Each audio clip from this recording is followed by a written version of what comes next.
screen.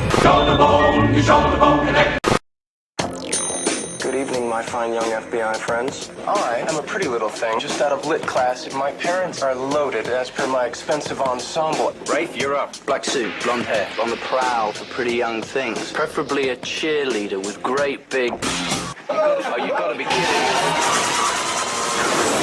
The simulation will be a test of your teamwork. What it's like to be inside the mind of the sociopath. He's called a puppeteer, and he has an obsession with time. Time to look alive. It's just a simulation.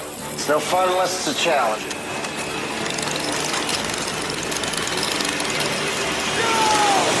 This is a joke, right? Someone killed JT, don't you get it? What kind of simulation is this? Somebody set that trap at 12 o'clock. Someone else is killed. He's marked us. Where is this killer? Someone who knows where we'd be. But us. Are you having fun? I'm having fun.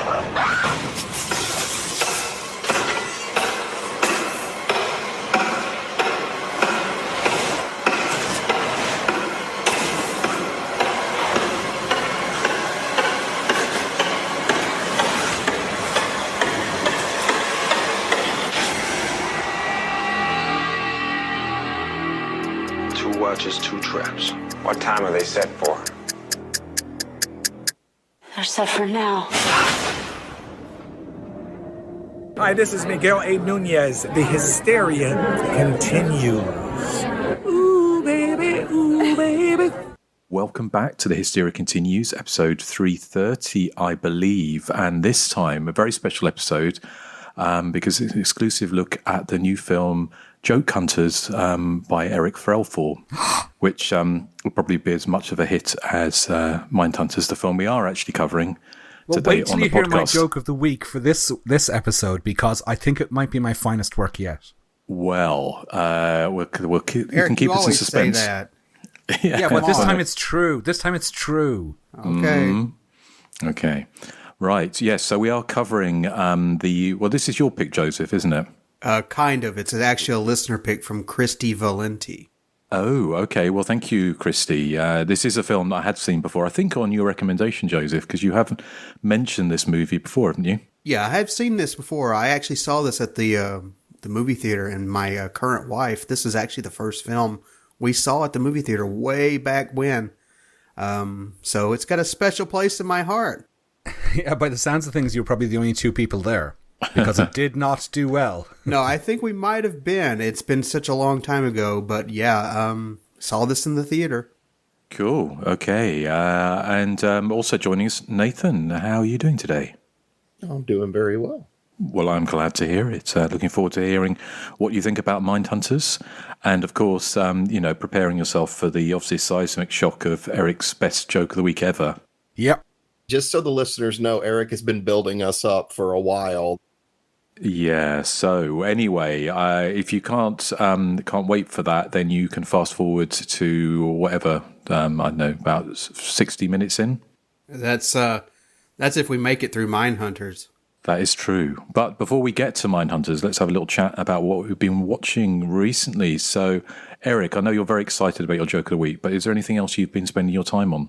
Yeah, I was so busy crafting that joke of the week all week that I didn't get a chance to watch anything else. But hang on a second, news just coming in. News just in. Toya rules, and Susie sucks cause her head is made of poo-poo. There we go, straight from Reuters. Oh my God, Erik, please. We are a Rondo-nominated podcast. Not anymore, we're not. That's what I was about to say. So, okay, well, thank you for that insightful little sound clip there, Erik. I'm glad that you are keeping the immaturity alive in the Hysteria Continues, considering that we're all well into our middle age now. I'm 51. Well, exactly. I've reversed those numbers. Yeah, yes, or actually just knock the one off. Okay, well, Joseph, how about you? Have anything you've seen recently you want to tell us about? Yeah, just one. I saw a new found footage film called Puzzle Box. The screener was sent by one of the producers a couple of weeks back. I think it released to VOD this past Friday. I'm not sure when it'll hit general streaming sites, but it's a found footage movie, so you're going to get the usual tropes involved. But this one, tries to do something different with its setting, in that the setting keeps changing. And by that, I mean, well, that could be a spoiler, as the plot deals with this young sister couple in Australia who are driving up to a secluded house to help one of them detox, with the other documenting it on video to prove to her doctor that she's nonviolent. So shades of Fede Alvarez's Evil Dead remake there. And once they get to the house, they're greeted by strange screams coming from the forest, and the house more or less just starts shifting and changing around them. It uses a lot of liminal spaces to set up a sense of kind of unease, sort of like Skinamarink from a couple of years back, and it avoids going for that kind of cram everything into the final 10 minutes pitfall that's so common in these films.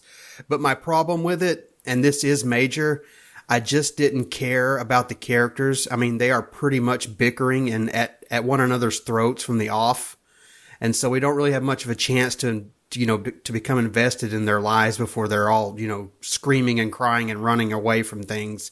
It just felt samey, even though it's tried to do something different. It's a definite mixed bag for me. Without characters I could care for, I can't really see myself going back to this. And that's, the same for a lot of these found footage movies. I just find that, once you know the secret, that's pretty much it. But I liked what they did with the setting here. I thought that was very clever and unusual. And on a small budget, they did a really good job. So it's a mixed bag, but it's something to check out if you like found footage films. Okay, cool. I haven't seen it, but I know we were sent the screener, so I might check it out. But yeah, well, it sounds like a mixed bag, as you said. So thank you, Joseph. Anything else? No, that's it. And just a reminder, it's definitely not a bad film. It's well made for a found footage film, but your mileage may vary. Cool. Okay, thank you. And Nathan, how about you?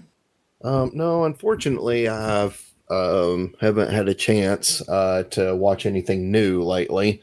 So yeah. Well, that's okay. Well, I think Mindhunters is probably going to be enough to for all of us going forwards. But there is a few things I kind of mentioned. There's a few films coming up. One I've just reviewed on Hysteria Lives is Low Lifes, which is a movie that's getting a bit of a buzz online at the moment. It's kind of a low, well, not massively low budget movie, but it's a Tubi original, which I know for a lot of people, they sort of see that as kind of the sign of something that's going to be very anodyne and kind of bland and vanilla. But a lot of the Tubi originals are kind of independent movies that were picked up in the same way as I guess the Netflix does. So this is kind of a slasher comedy, which kind of has the kind of well-worn tropes of kind of like townies versus hillbillies, of a family in an RV who end up having to stay in a kind of a backwoods family home for the night, and by the end of the morning there's only one or two of them still left alive. So it's one of those movies that you don't really want to know too much about before going in, because a lot of the buzz is around the twist, a kind of major twist in the movie. But interestingly for me, what I thought was really clever about it is, and I'm not going to spoil the twist, is that it's not the only twist. It kind of twists and turns. And also one of the things I thought was really refreshing about it is that, one, it's quite funny as well, and also it's pretty gory and quite suspenseful, which is quite a difficult combination to pull off. And also I like the fact that a lot of the characters were kind of, normally in these kind of movies you've got your goodies and you've got your baddies, and there's very little kind of grey area between those characters. But with this, some of the characters in it, their motivations and their kind of the goodness or badness kind of shifts a little bit throughout it. So they're not complete kind of one-dimensional characters, and I thought that was quite clever. So it's streaming free on Tubi if you want to check it out. Anyone seen Low Lifes yet? Yes. Okay. And what did you think, Nathan? Yeah, I really liked it. I thought it was a really good movie. There's something that happens at the end that very much annoys me. It's kind of a trope that I don't like in movies, but it's okay because the movie itself is it's a lot of fun. And I'm like, there are certain characters in it that I really couldn't stand, but I mean, that's a good thing because they're supposed to be unlikable. So, you want to see them get their comeuppance. Indeed. Well, I say it's free to check out. So, and I've seen a lot of people seem to like it. So I would give that a recommend. Joseph, you've not seen that yet? No, I'm aware of it. I think Nathan mentioned it on a past episode, but I think he just spoiled the ending because if I know Nathan well enough, if it's a trope that he hates, then I know what's going to happen. No, it's not what you're thinking, I promise. Okay. But it's still something that, annoys me. Does Susie come on and sing a song? She comes blasting out Nocturne, her album, at the end. Which would be fantastic, wouldn't it? There'd be... But anyway, well, let's. I can see Eric's already revving up for his joke of the week. But there's a couple of others I'll quickly mention. One was a film, Whisper, which from 2003, and it's another Indian language slasher song and dance epic, running at 2.5 hours. But it's kind of. I have really reviewed quite a few years ago. There's Kuch to High, which is kind of a remake, I think, of Scream, and there was Shush, which was a remake of I Know What You Did Last Summer, and one of them featured a shot-by-shot recreation of the breaking down, sort of running out of petrol scene at the gas station from Urban Legend, if you remember that one, where the killer is in the back seat. And you've got the pump attendant trying to warn the girl that the killer's there and all that kind of thing. So, but this one, Whisper, is actually a it's basically a remake of Urban Legend. So it has all of the main scenes in it, including the gas pump attendant and the killer in the back seat, complete with the slow-mo shot of the axe flying through the window and smashing it. But bizarrely, this film, what makes it so bizarre, apart from if you've ever seen any Indian slasher, and this is a Kollywood, which is kind of Tamil language. It was just kind of Tamil Nadu, around that kind of area down in the south of India, which I've been to, and I actually saw a horror film at the cinema in India, because I always like to go to a cinema in different countries if I can, and it was a horror film that was on, and it was so loud. I've never heard a film so loud, and it's because everyone was on their phones talking or just chatting generally, or kind of eating their lunch or whatever. But it was so loud. So I can imagine this film would have been very kind of similar. But so every half an hour or so, it stops for a song and dance number, which has absolutely nothing to do with the plot. But it's kind of, if you kind of like that thing, you like that kind of thing. But the bizarre thing about this movie, and the thing that really kind of stood out for me, which is so bizarre, it's 2/3 or 3/4 of a remake of Urban Legend, but it's also a quarter of a remake of the Mel Gibson movie What Women Want. Which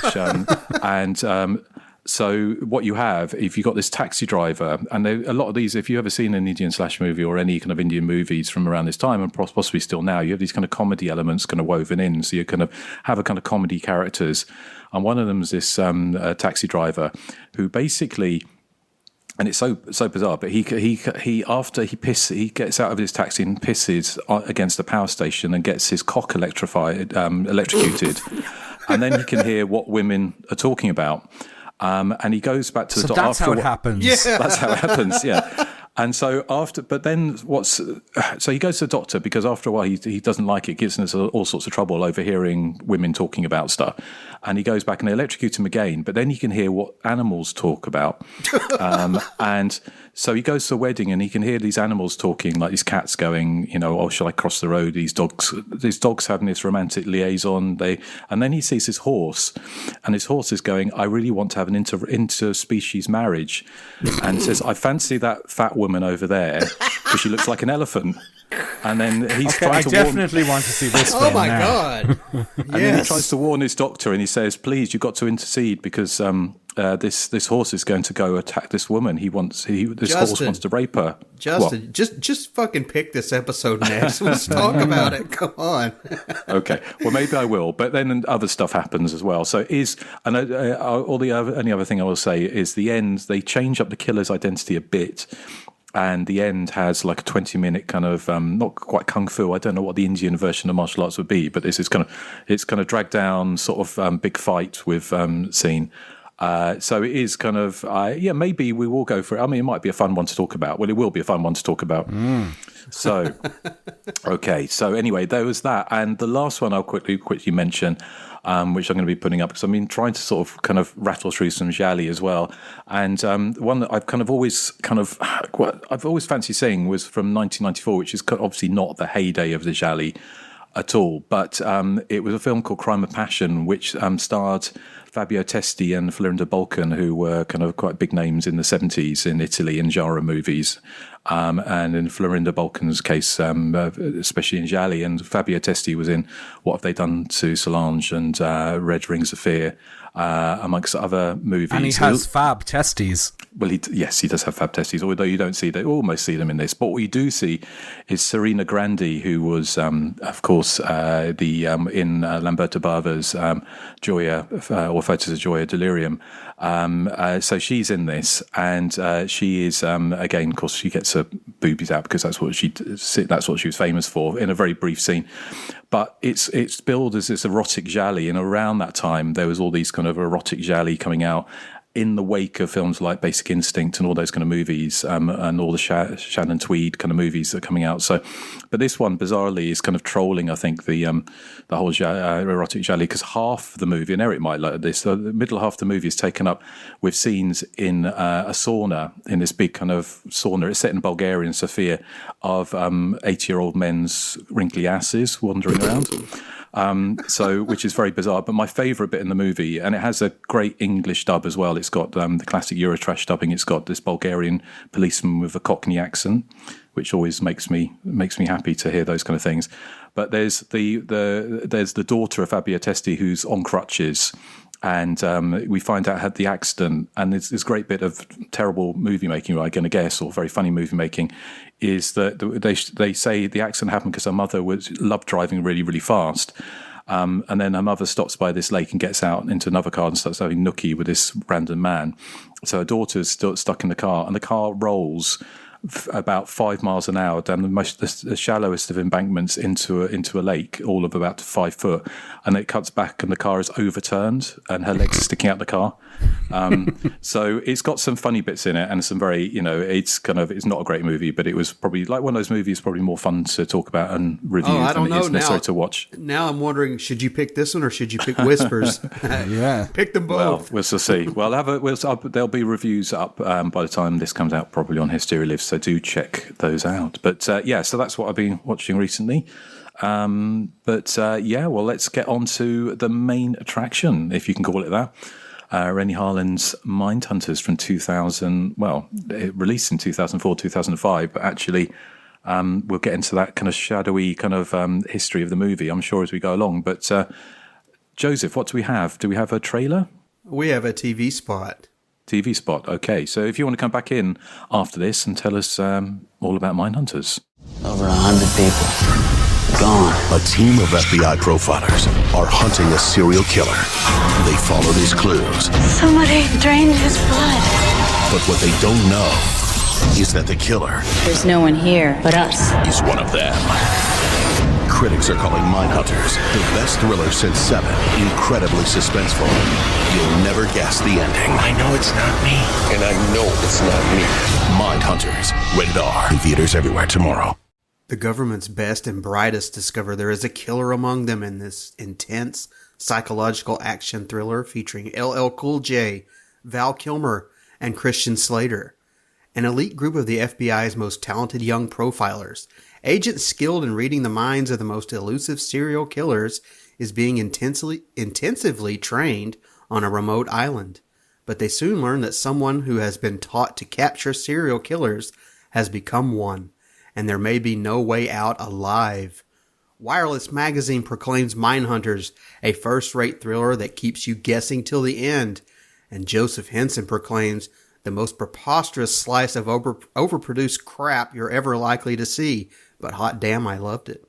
Yes, Mindhunters, chosen for us by listener Christy Valenti, is what you would get if an episode of CSI got together with Island of Blood and Final Destination for a bit of the old Rube Goldberg three-way action with a killer not unlike, say, Jigsaw from the Saw series, who not only has orchestrated a series of deadly booby traps while working under the guise of being an FBI agent, but he's done all of this on a highly guarded FBI training grounds in the span of one night on a remote island we're led to believe he's never visited previously.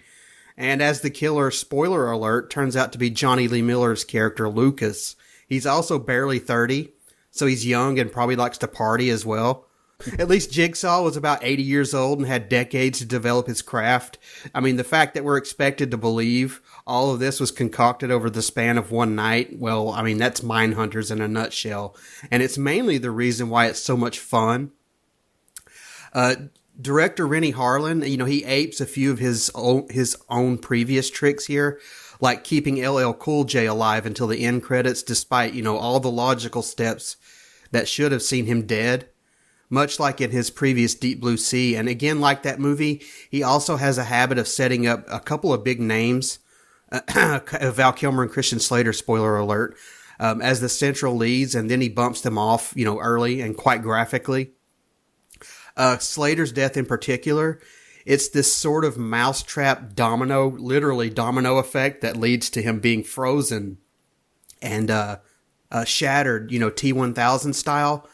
And it's really wicked, even if it does completely defy all known physics and employs some less than flattering CGI. The setup is really neat, the way they do it. Although Slater is standing in the right spot, and we'll get to that later. Harlan pretty much keeps the pace like this, and the surprises coming at a pretty full clip, while also paying no mind to the fact that the script from, which they're working is frankly insultingly stupid. Never mind the killer's exceptional skill set and the fact that all of his victims need to take predetermined steps in order for his plans to work, which they do, by the way. But also the fact that the FBI has gone to this much expense for a training exercise that could probably just as easily been carried out in someone's backyard at about 1% of the cost. Well, it's either an indictment on the wastefulness of that institution, or it's dumber than a sack of hammers, and either option is fine by me. I love the whole bloody... I'm going to go with the sack of hammers option. Yeah, either one's fine by me, Eric. I love the whole bloody numbers scene with the characters trying to determine the meaning behind all the numbers written on the glass, written in blood. And the music is just kind of swelling up mysteriously as they panic over the meaning. And I'm just sitting here thinking, my God, wouldn't it have just been a lot easier for the killer just to get up and write a note that said, "Turn on the lights"? And this one really made me howl with laughter, and the film makes no attempt to explain it whatsoever. Why would the FBI hire a man in a wheelchair to go out and hunt serial killers? Like, yeah, he could easily be an analyst in an office somewhere, but the fact that he's sent out on these dangerous missions leads me to believe they needed to immobilize a character for a suspense sequence late in the film. And someone said, you know what? I got an idea. Let's make him a paraplegic. That'll ratchet up the suspense, all the while ignoring the obvious that he's got no legs and he's supposed to be a field agent. Yeah, right.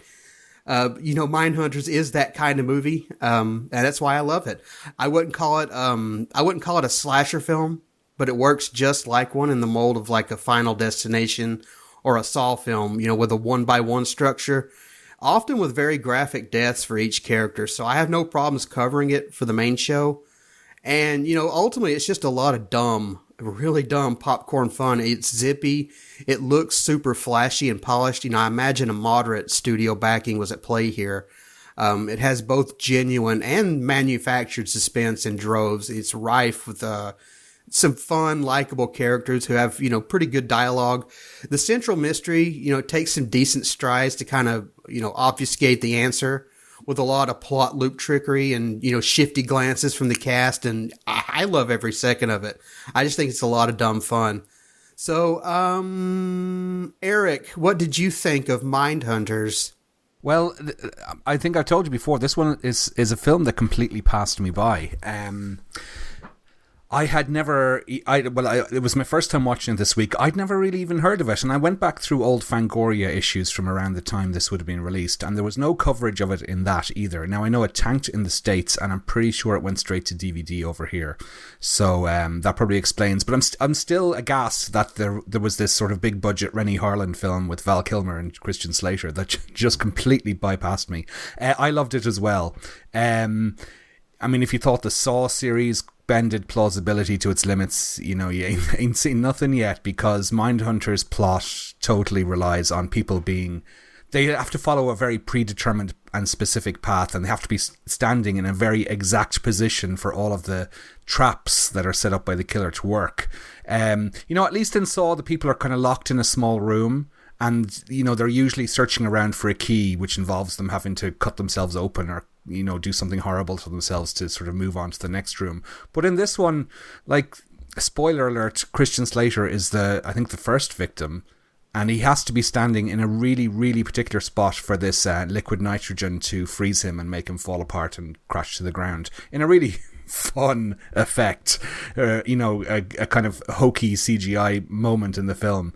And I was thinking, oh my God, like first of all, he had to set off the trap, which is one thing, but then he has to be standing in a very specific spot whilst all the dominoes start falling, and eventually gets around to knocking over this canister of liquid nitrogen, which was labelled as helium, and I was wondering if that was a mistake, but then I was thinking, no, he probably labelled it helium to make them think it was safe, and that they'd just all be speaking in a squeaky voice if it fell over.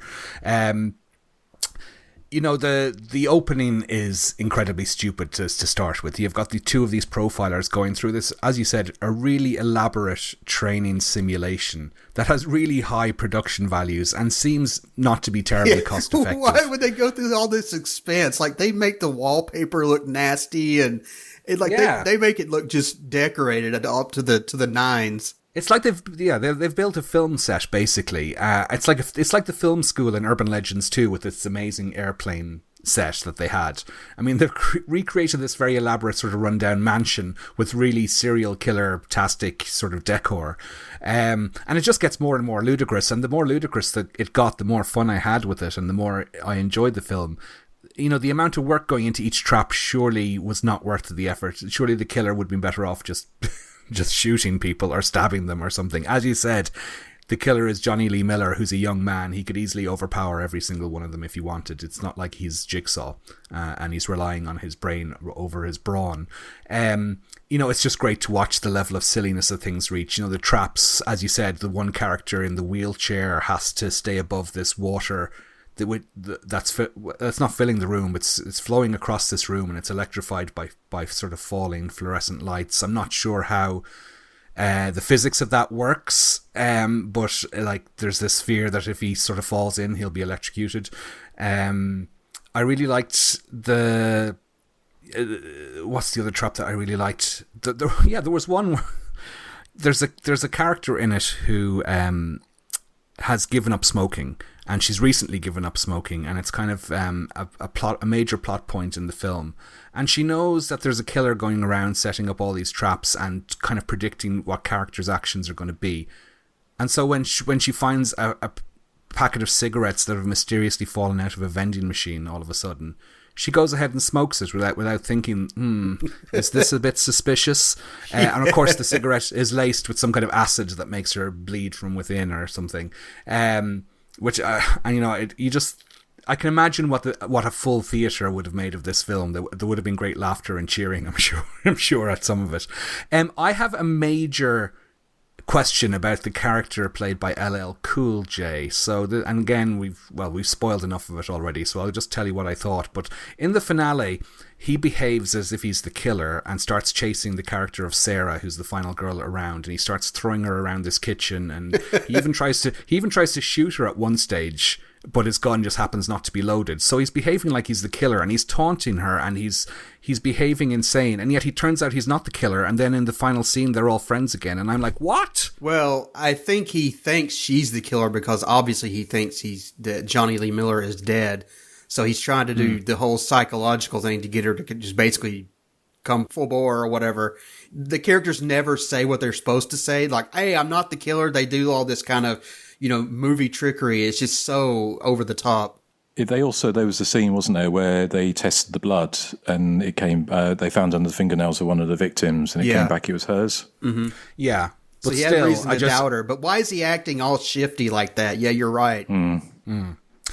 Yeah, but I mean, that just adds to the fun of the film. I mean, I can only imagine what the reviews at the time were like. I can't imagine film critics would have been too enthused by this film. It's not a movie for the critics, and I'm sure that they slated it, and that probably led to it tanking at the box office in the States. Because, to be honest, it's a slightly tamer version of Saw.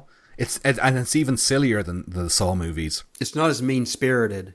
Yeah, exactly. And I think maybe if it had been released a few years later when the Saw sequels were really in full flow, and if they had targeted the advertising towards the fans of that film, that franchise, then maybe it might have done better. But I loved it. I mean, I loved every second of it. I mean, as you know, I love big budget movies, and the stupider they are, kind of the better, really. Yeah, big thumbs up from me. Awesome. Yeah, I figured of the four of us, you were probably going to like this the most because it's so studio. It's so studio friendly. Nathan, what did you think of Mindhunters? I loved it because the more dumb a movie is, the more I'm probably going to like it. So yeah, and it's funny just in a lot of ways because like you guys were saying, Christian Slater's character would have to be standing in like an exact spot, and I'm like, it's just so coincidental that he just happened to be standing there. I will say that there's a scene at one point, throughout the silliness that I actually found pretty effective and kind of creepy. And that's when they find Val Kilmer strung up like a puppet and it starts playing the song and his body's like moving like a puppet. I thought that was actually a creepy moment in the movie, amidst all the crazy, funny hijinks. That was when he gave his most convincing performance, I thought, in the movie. He's not yet dead in the grave and you're already dissing him. Well, he is dead in the grave. He's not cold. Cold in the grave is what I meant. Oh, okay.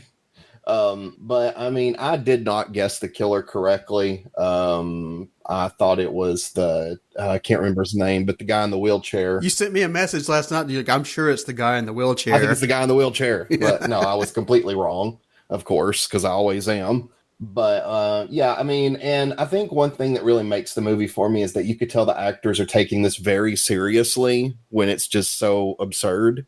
And I think that kind of adds to the fun. I loved all the traps. I think that they're great. Like Erik said, the CGI, is very dated, by today's standards, but it's a lot of fun too. Overall, I didn't remember if I had seen this or not. I'm guessing I didn't because I didn't remember anything about it. So maybe I just thought I had seen it before. But I thought Sarah was, a good final girl. There was, fun at the end. Like you guys said, Ice Cube. LL Cool J. What? You misnamed him. Why I don't know why I said Ice Cube. Oh, my bad. Don't take any connotations from that because it was just a mistake. But we're going to get canceled now.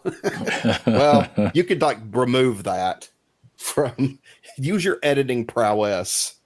I can't. But big fan. I think it's a lot of fun. Cool. Okay, Justin, what did you think? Well, as I messaged you yesterday, Josie, I said I'm seeing it on the big screen. You were going, wait, what? As if I was going to see it at the cinema, and because I mixed up, we put it on the projector. So with I've got a new sound bar, so we played it in the best possible way that we could watch it at home, I kind of guess. So, and I had seen it before on your recommendation, Joseph. It's a film that I caught. I think it was when we did the top film to 2004, perhaps. And it may have been one that you'd said was going to be in your top 3. Maybe. Yeah, that's probably where I saw it for, because when I tried to catch up with some of the other films you guys have seen. So I've forgotten who the killer was. But yeah, I really enjoyed it. I mean, it is ridiculous, and that isn't, I mean, this is the Hysteria continues. So let's not beat around the bush. We don't, that only makes things better, really, for us. We're not particularly interested in nuance or kind of like slow burn when it comes to slash movies. And I say it isn't a slash movie, although it is, as you say, it's kind of set up like one. It's kind of basically, it's a very kind of over the top kind of brash updating of Agatha Christie's, and then there were none, including the island setting, sort of people being bumped off one by one. So that's obviously presumably where the inspiration was, and also it kind of came with that whole sort of late 90s. I kind of guess because you had this kind of tandem thing going on, didn't you, with the slasher movie. By this point, and we'll talk about it later in some background, but the slasher movie was kind of played out, really, wasn't it, by the time this movie was completed, which is part of the reason why it sat on the shelf for so long. with the failure of films like Valentine at the American box office. But you also had the kind of serial killer movie like Seven, which what year was Seven? Was that 97? 95. 95. Okay, but you had those kind of gritty serial killer movies throughout the latter part of the 90s. So this just seemed to be like I imagine for Dimension, who greenlit this, obviously the home of Scream, that this would have been a great kind of amalgamation of the serial killer movie and the slasher movie, which essentially is what it is. That's what they're trying to play both sides there. Funnily enough, we're talking about Saw, and Saw came out in 2004, didn't it? So that was a huge success and very small budgeted movie. Yeah, this was filmed before the Saw, I would imagine, because it sat on a shelf for like almost 2 years before they finally released it. So in a way, this is predating Saw. Well, exactly. It was filmed in 2002, so I'm sure we'll get into background, sort of some of the reasons why it sat on the shelf. But as far as it, I mean, I kind of really enjoyed it. I'd love the fact that you mentioned that everyone plays it really straight, as if this is the most serious thriller, and that's the best way to play ridiculous material. If you're constantly winking at the audience or breaking the fourth wall, it kind of it can work in a zanier, more kind of popcorny kind of way, or not popcorn exactly, but more kind of comedic way, I kind of guess. Whereas with this, if you play it absolutely straight, but I think there must have been some winking going. I said winking, Erik, behind the camera, because obviously it also kind of came hot on the heels of Deep Blue Sea, which also had LL Cool J, Rennie Harlin directed, and that was again had that kind of that similar thing where everyone's playing it incredibly straight, but you had this kind of killer shark movie where it was kind of had a, I'd love to have known exactly, and I couldn't really find that much information about whether or not how seriously everyone took it, but I just can imagine there must have been some tongue-in-cheek going on, at least behind the camera or with the writers. I mean, everything is so overly stylized. You mentioned the opening scene, which is absolutely, ridiculous. This idea that, these two FBI agents drive out to this house in the middle of nowhere to sort of on the trail of a serial killer, and then they go into this massive mansion, and they've taken the time to kill all these animals and hang them, including cats, from the ceiling. And then everything is just so over the top, and then all these people waiting for them just to randomly turn up at this house. I mean, it's just so beyond ridiculous, but it sets the tone for the movie. And then have this island setting with this kind of a recreation of an all-American town, complete with its diner, and Val Kilmer, who kind of, I must admit, he kind of phones in his performance because he's not really in it much. You think he's kind of not necessarily top bill, but you imagine he's going to be in it for more than he is. He's probably only in it for like 5 minutes, maybe tops, 10 minutes tops.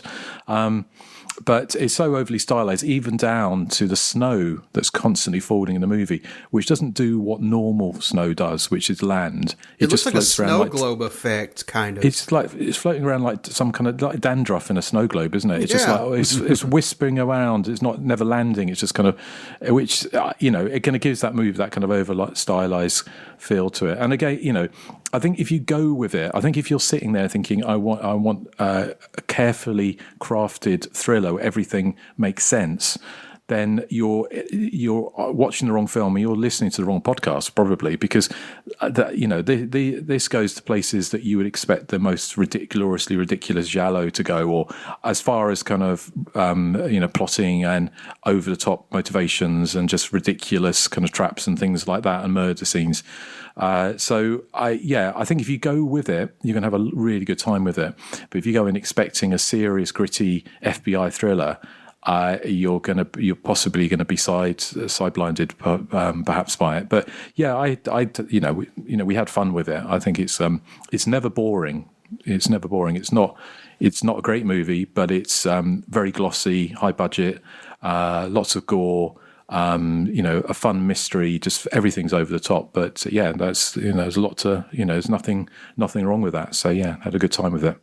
Well, you were talking about Rennie Harlin and his style, and he takes all these like really fantastical concepts and he plays them straight. He always does that. He did that with Die Hard 2, which has a few scenes that defy so much logic that it's unbelievable. And then he's got Nightmare 4, where the cast in that film, I think, played that very straight, even at its most fantastical. So I think, he's an underrated director. He knows how to rein in his cast when they're doing something very ridiculous and make them sell it as if it's not ridiculous, I guess is what I'm trying to say. No, absolutely. So, background. Who's got some? Nathan does. No. Okay, well, I have some actually. Let's see. The OG title was Unsub, and that stands for Unknown Subject. The writer, Wayne Kramer, he was unhappy with the change to Mindhunters because there was a book by author John Douglas called Mindhunter that was popular around the time, I think. Apparently, is that the thing?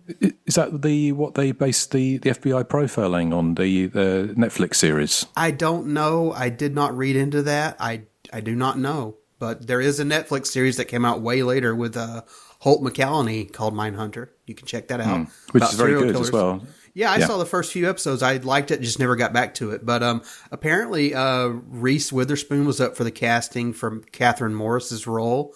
Ryan Phillippe and Gerard Butler were in talks for Johnny Lee Miller's role. In fact, Gerard Butler was cast, but I think he bowed out at the last second to do a different movie because of contract or something. So Johnny Lee Miller was brought in. Apparently, Gary Busey, Martin Sheen, and Christopher Walken were up for Val Kilmer's role before it went to Val Kilmer. Production dates I see are from January to September of 2002 in the Netherlands. And I think they filmed in the Netherlands because they got a tax break incentive. Like you said, Justin, it wasn't released until 2004 and 2005. There's a little bit of a mystery on the date there. I seem to remember seeing this in 2004, but I could be misremembering. That time period's a little fuzzy. But I do know that it was shelved during the whole kind of Disney Miramax debacle, which was basically one or the other was like abdicating from a merger or something or other. So this just basically got shelved for whatever reason. And Rennie Harlan had said that they put a lot of work into Mindhunters, and he felt it had something special in quotations. However, he did express frustration over its troubled release due to the sale. Here it is, the sale of Miramax and Dimension Films to Disney. Disney, which basically left the film in limbo without a proper launch. Harlan likened this experience to his earlier film Prison, which incidentally, if memory serves, is a slasher of sorts we could possibly cover. Like Eric had mentioned, this was a box office bomb. $4 million gross on a $27 million budget. That is a big bomb. Apparently, the studio originally wanted a PG-13 film. So Rennie Harlan had to keep cutting violence to achieve that PG-13 rating. And after submitting a rather dry copy of the movie, which still got slapped with an R rating, he just said screw it and inserted all the cut footage back into the movie, as the first cut got an R rating anyway, so they just released it as an R. Film critic Roger Ebert gave the film 2.5 stars, which for him is pretty impressive for this type of movie. And he said, "Is this film worth seeing? Well, yes and no. Yes, because it is exactly what it is, and no, for the same reason. What always amuses me in closed world murders is how the survivors keep right on talking, scheming, suspecting, and accusing. They persist while bodies are piling up like cordwood. At some point, even if you were FBI material, wouldn't you run around screaming and looking for a boat so you could row the hell off that island?" I agree with him there. And that's all I have for background. You guys can fight over the rest. Oh, Justin can go on. Well, I've got a few other bits, but it was kind of the press stuff I saw. The LL Cool J was in negotiations for this movie as far back as September 2001. So it looks like it was shot at some point in 2002, as you mentioned, Joseph, in the Netherlands, and it was finished in the United Kingdom. So everything you see in it is not, presumably none of it shot in the United States. Interestingly, we mentioned about, I think maybe Eric, you mentioned about Val Kilmer and Christian Slater and saying about how they were kind of, quite big stars in this movie. But I was looking at kind of press articles from around this time, and it was saying that both stars had kind of fallen on hard times by this point. For different reasons. One, Val Kilmer had been tagged as difficult to work with, dating from his breakup with Joanne Whalley, his wife, in 1996.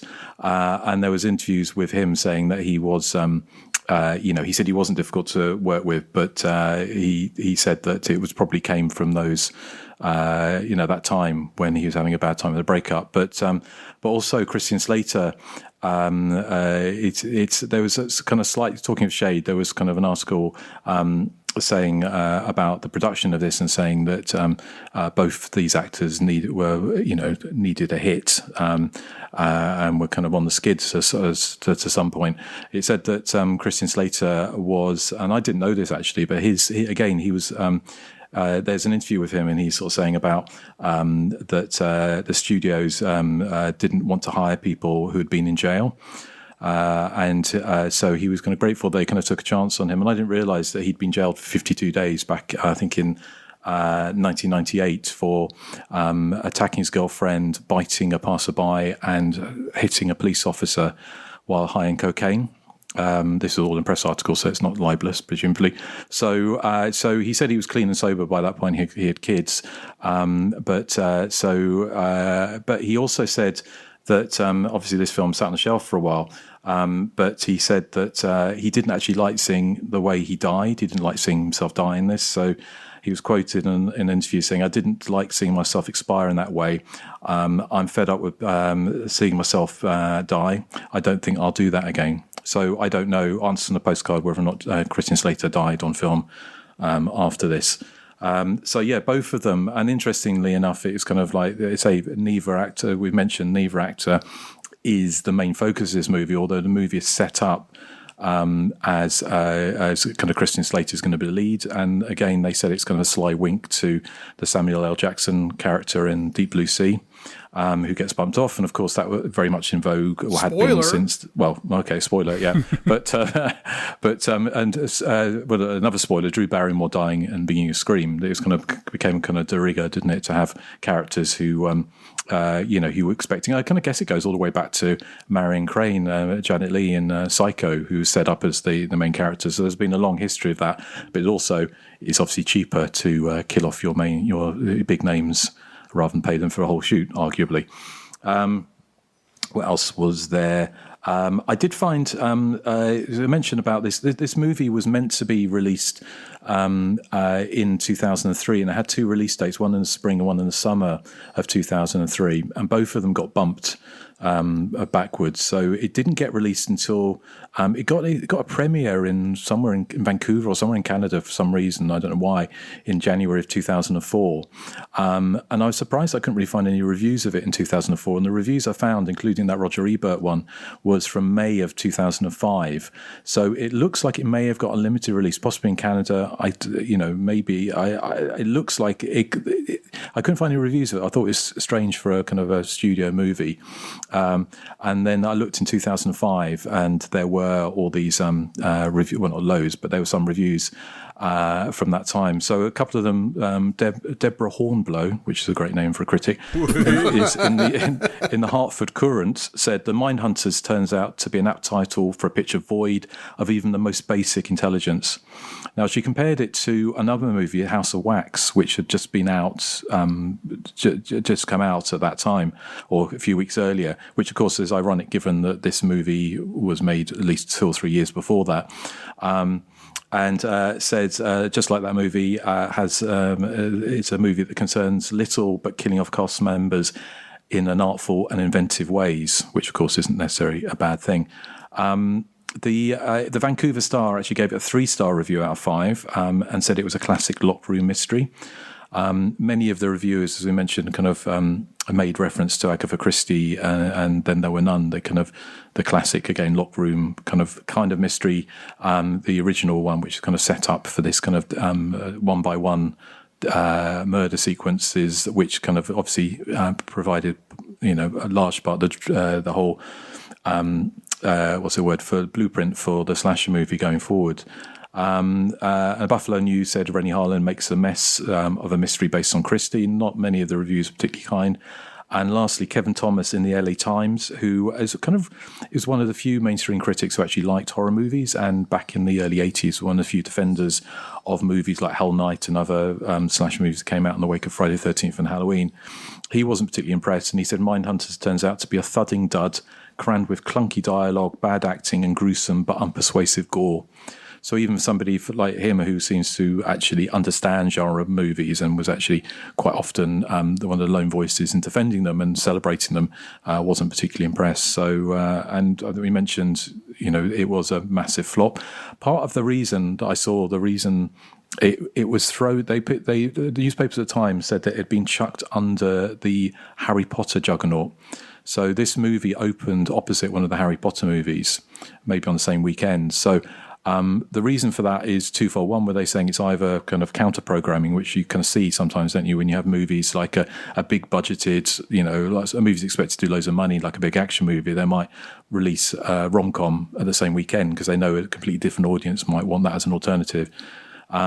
So whether or not they just threw it out there because they knew it was going to get completely shafted by Harry Potter, and they didn't care, and they just wanted to get out there finally and recoup some of the money, or they actually thought it would be a kind of an adult, kind of attract more of an adult audience to a thriller. I don't know, but there was some advertising, but it seems, after all the ballyhoo and all the kind of the corporate kind of mishandling of the merger and everything like that, this movie was kind of sunk. But interestingly, if this movie did come out in 2005, mostly to the reviews, then Saw had obviously been a big hit, and Saw 2 came out in 2005. So in reality, there's no reason why this movie shouldn't have struck a chord of audiences that were potentially kind of intrigued by the Saw movies. And I wonder if that was part of the reason why it got a push in 2005. But obviously, it didn't connect with audiences particularly. So, I think which is why a lot of people. Yes, sorry. I think the answer is like if Roger Ebert reviewed this in May, then I would assume it got released in May. That's just the wrong month for a film like this. I'm thinking October would have been. It probably would have faced a Saw sequel, but hey, people would have got 2 for 1. It probably would have made a little more money then. Yeah, I don't know I mean, sometimes I wonder if they do things they chuck out, movies that sit on the shelf for tax write-off reasons or something. I don't know. I don't know how it works, but it just seemed a bit strange to, throw your 3-year-old movie out on, at the same weekend as a movie that's expected to do mega bucks. But, that's probably part of the reason why I had never heard of the movie before. You mentioned it's one of your favourites of the year, Joseph. So, no, I'm glad we covered it. Yeah. Eric, do you have any background? Just a couple of things to add to that. One is that there is an article about interview with Catherine Morris, who plays Sarah in the film, from May of 2004, and it says that Mindhunters is opening next month, which would have been June 2004, but I couldn't find any listings for it for that month. Instead, as Justin was saying, it seemed to open nationwide in May of 2005. I'm seeing listings here where it's up against Star Wars Episode 3, Revenge of the Sith, which is, between that and Harry Potter, it probably didn't stand a chance. But I found a little capsule review in the Chicago Tribune that gives away a spoiler for a brand new release. It says, "Sorry, pump up the volume, fans. Christian Slater is the first to go." Is the final sentence of the review, which I think is a bit silly to be giving away that plot point. Is that it? That's it. So, what was the consensus on the group? Well, we only had 7 comments, and here are the top 3. Jenny Hall Cameron says, "Rampant paranoia, one of the best settings I've seen in a while. Direction from someone who used to be in the genre. Some well-knowns in the cast. It should have been a big hit. I really liked this movie a lot, but I could never sell my friends on it. I was angry I guessed early on who the killer was." That was Jenny Hall Cameron again. Glenn Smith says, "Mindhunters got terrible reviews, but I've always found it entertaining and like it more than any of the Saw films. Glossy and a bit gormless. I have a soft spot for that kind of thing.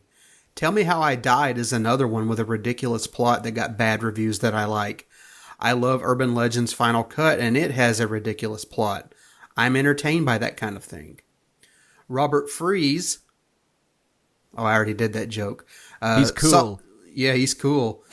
Saw it at the theater and really enjoyed it. Caught up with it a couple of years ago and thought it still held up. Quick pace, good cast, great location, and highbrow, cheap slasher thrills. The last film from Rennie Harlan I liked, and much better than The Strangers Chapter 1. Oh yeah, I forgot. I think he's directing the entire remake trilogy of The Strangers, isn't he? Possibly. I haven't seen I saw a trailer for the second one recently, but I haven't caught up with the first one because it just seemed, from what I read, it was just like a slavish redo of the original, but I don't know if that's the case. I think he's directing all three, if memory serves. But follow us on Blue Sky at THC-podcast.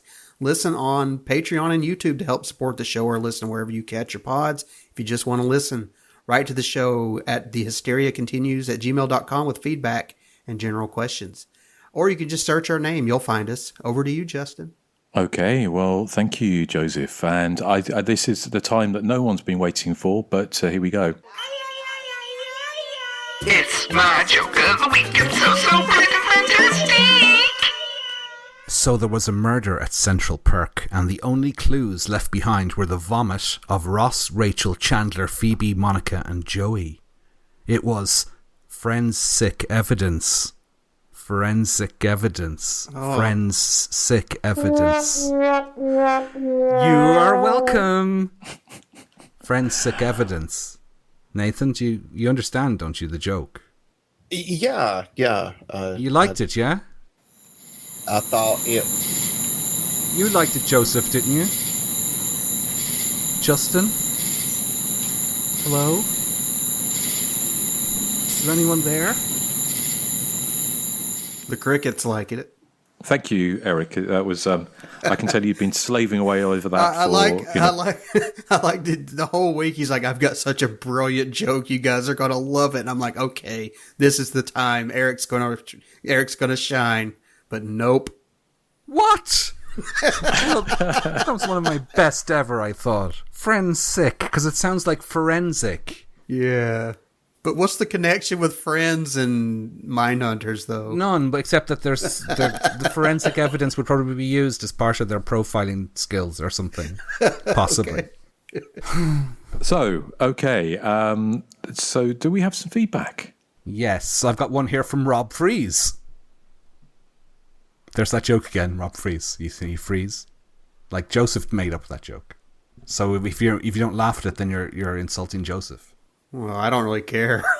I know my jokes are terrible. Anyway, Rob says, "Hi guys, I felt compelled to write and say I thought your long ago Halloween 2 double feature podcast was perfect." God, that was a long time ago. Was that 2011? So Erik, you'd never do a double ender that size again, would you? I'm not even going to dignify that with an answer, except for this one. There.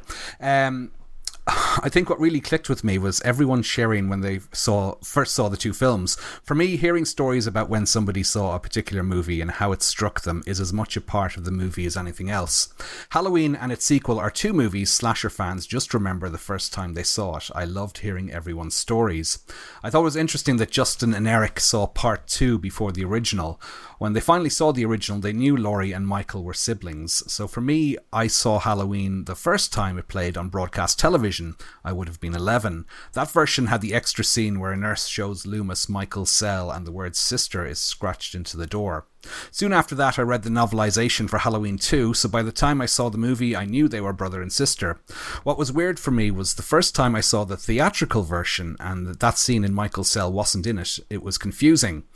Someone mentioned Carpenter was obligated to make the sequel for Irwin Yablans after taking The Fog to Avco Embassy.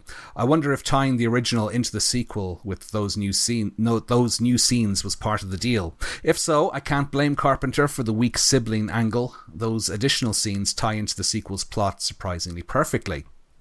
Anyway, it was a perfect episode, thank you. And this one is for Nathan and Joseph. If you guys still live in Chattanooga, which you do, check out the Sparta Drive-In in Sparta, Tennessee. It's roughly 90 miles from Chattanooga. There's a young slasher fan, Logan Winton, who puts together special double features at different times, mostly in October and around Christmas. My wife and I made it to the Sparta's Christmas double feature last December, Black Christmas and Silent Night, Deadly Night. He's going to try to do something this spring, so keep an eye out. I'm out of here. I have the hauntingly beautiful echo of Erik singing Mr. Sandman playing on repeat in my brain. Be good, Rob Freeze. Sparta Drive-In, guys? Are you aware of it? Have you been to it?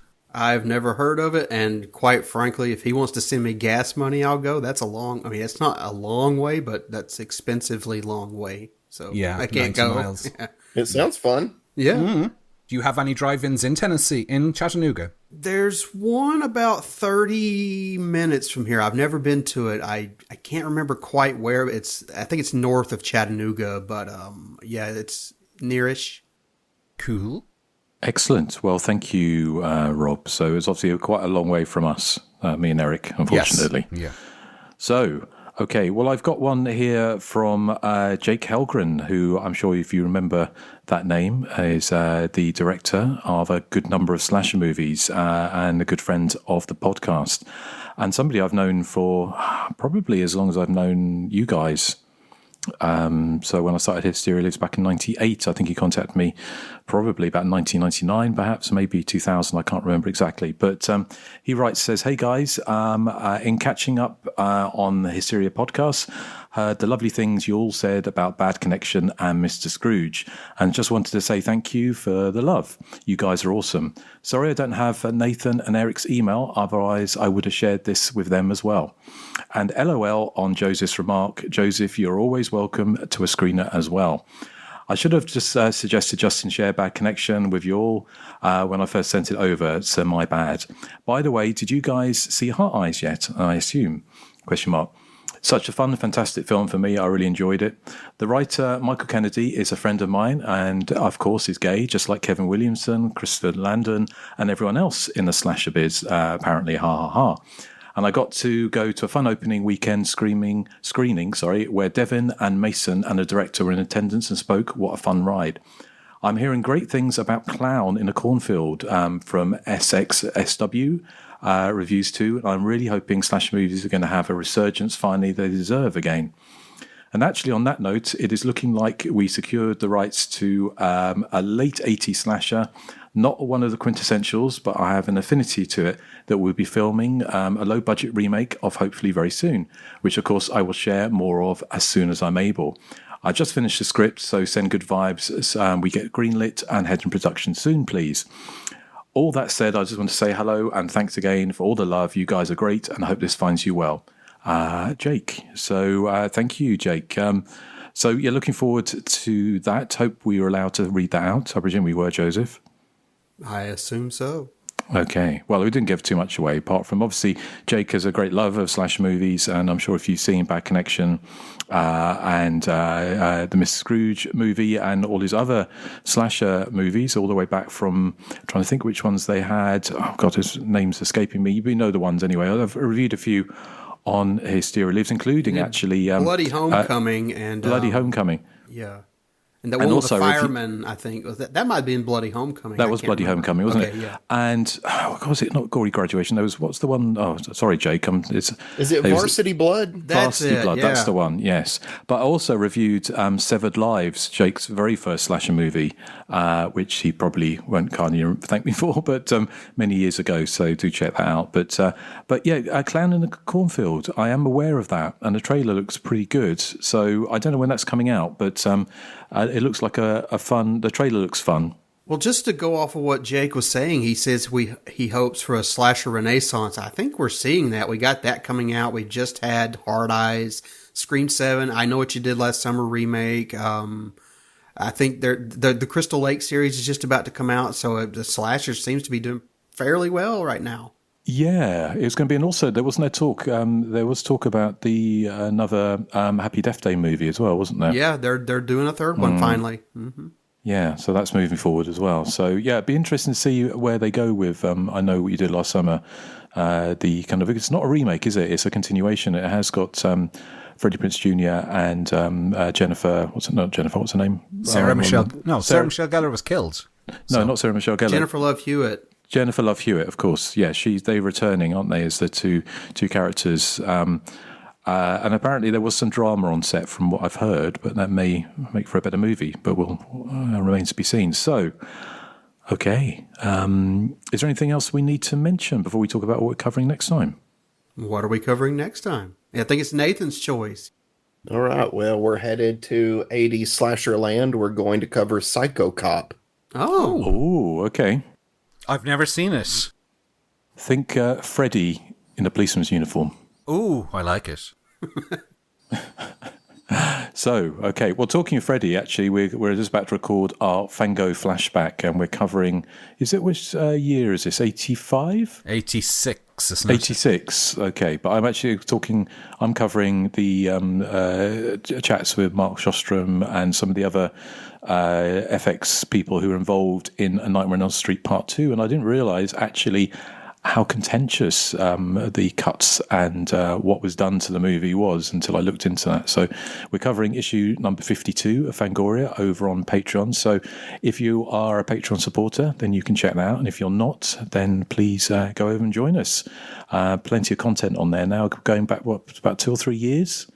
I don't know how many episodes. There's kind of... Something like that, I think. Yeah, because we've got our commentary coming up this month as well. We're covering The Final Terror. From the early 80s slasher. So we're doing a kind of a Patreon-only commentary for that. And obviously got a Fangos. And also we cover another movie, don't we, as well? Which movie are we covering this month? It's Feeders. We already recorded that episode. We already recorded Feeders, yes. Maybe that's not the best selling point. I don't know. But we had fun with that one, didn't we? So yes. So, yeah, cool. Okay, well, what are we playing out with? Well, there's 2 versions of this song, and I'm stuck on which one to pick. It's Got the Time. It's either the Joe Jackson version or the Anthrax version. I'm thinking the Anthrax version because it's bombastic, and this movie's bombastic. So we're going with Anthrax doing a cover version of Joe Jackson's Got the Time to keep with the theme of time in this film. Okay. Believe it or not, I have that 12-inch single of that Anthrax cover version of Got the Time. Do you really? Yeah. Oh, cool. Okay, well, we're playing out with whichever one you choose, and we'll be back next time on The Hysteria Continues. So thank you for listening to everyone out there, and thank you, Christy, for choosing Mindhunters for us. And we'll catch you next time on The Hysteria Continues. So say goodbye to the good people. So goodbye from me. Bye. Bye. Bye. Got